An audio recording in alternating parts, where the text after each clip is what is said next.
আমরা এখানে খেতে বসে গেছি, বাজার করে খিদে পেয়ে গেছে জোরে। লুচি আর ঘুগনি দেখিয়ে গেছিলাম, কিন্তু আমি এতগুলো লুচি খাবো না।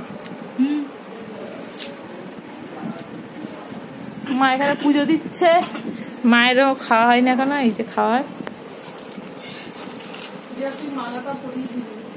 ওকে, তো বাজার থেকে কি কি আনলাম চলো ওটাই দেখাই। এখানে নিয়ে এসেছি ইলিশ মাছ, আর মা করছিল এখানে ভাজাভুজি, মানে যে পাতে দেয় ভাজা 5 রকম। আর এখানে নিয়ে এসেছিলাম মাটন, আমার খুব ফেভারিট, মানে আমার বাড়ির সবাই জানে যে মাটন আমাদের সবারই ভালো লাগে। আর এদিকে চলছিল পটল ভাজা, এই যে পটল ভাজা, গোটা পটল ভাজা আমার বেশ ভালো লাগে। আর এদিকে হচ্ছে পায়েস। আমি স্নান করে এসে গেছি, এদিকে পুজো দিয়ে নিয়েছি।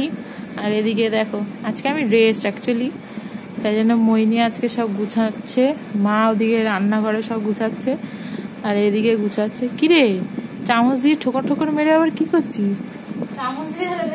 ও সব এখানে বাড়া ঠাড়া চলছে, খেতে বসে আবার দেখাবো।